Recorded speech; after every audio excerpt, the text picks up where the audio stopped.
Hello, and welcome to the first ever GoblinBlitz TCG video. Today I'm going to explain the overall concept for my game, as well as getting into a little bit of my process for organizing and making the art for a TCG. GoblinBlitz, my new TCG, is slightly based on a homemade trading card game that I made a couple years ago. The main idea for that game was to combine traditional TCG gameplay, similar to Magic the Gathering, but with the inclusion of a board, which was a, I think, 6x6 grid that you could play your monsters onto, and that would represent the battlefield. I thought this made gameplay a lot more dynamic, so you could actually move your monsters around, as opposed to the pretty like standard like attacking that most TCGs have. The main problem there was that the gameplay turned out to be very slow, because you would often find yourself at stalemates where you couldn't really make any good attacks.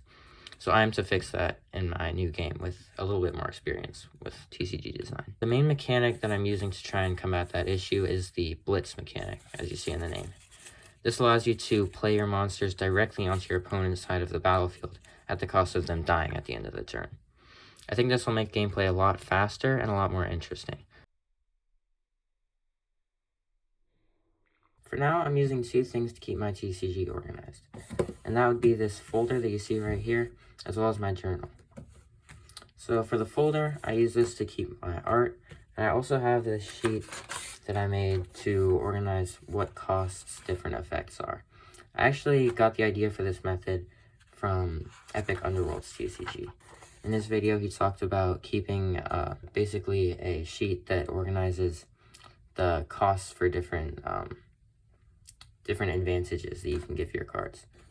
So this helps me understand like how I should cost a card in order for it to be balanced. This folder is also where I keep all the artwork that I've made for my TCG.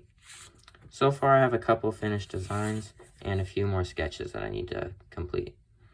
I'm going to go into a little bit more detail on my artwork process later in the video, but I use alcohol-based markers for the main colors, and then for the background I use colored pencil. And I think that creates this cool effect where the character stands out, but there's still a background to give some context to where it lives. My journal is what I use to keep track of my ideas for the game. So this could be anything from story to gameplay ideas. It's just a good idea to have a place to write down any thoughts that you have about your game. So if you're following along and making your own TCG at home, I would highly recommend getting together a journal and maybe a folder to keep track of your ideas.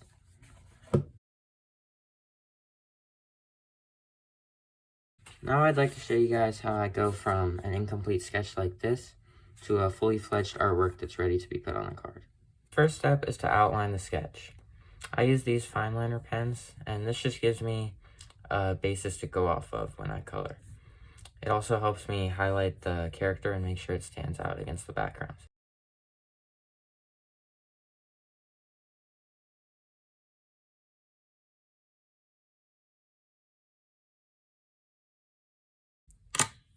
Alright, I'm going to let the ink dry for a second, and while that's happening, I'll show you guys some of the fully printed out cards with the artwork that I already finished.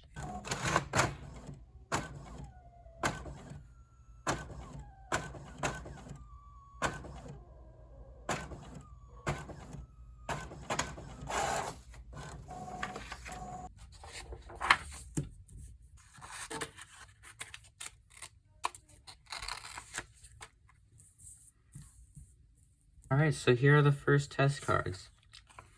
This is the card template that I'm going to go with for now. I'll get into a little bit more detail about what these symbols actually mean in the next video, which will be about gameplay. But for now, I think these turned out pretty well. The colors are a little faded because my printer is just not the best. But for the official cards, I think I'll take them to a print shop to get them done better. Alright, now that the ink is dried and I've erased all the pencil lines, I'm going to get started on the coloring. As of now, I'm using Ohuhu alcohol-based markers for the main colors and Prismacolor colored pencils for the background, which you'll see later. I haven't quite decided on the ability for this knife-wielding goblin, but I think I'll reveal that in the next video when I show you guys the full card.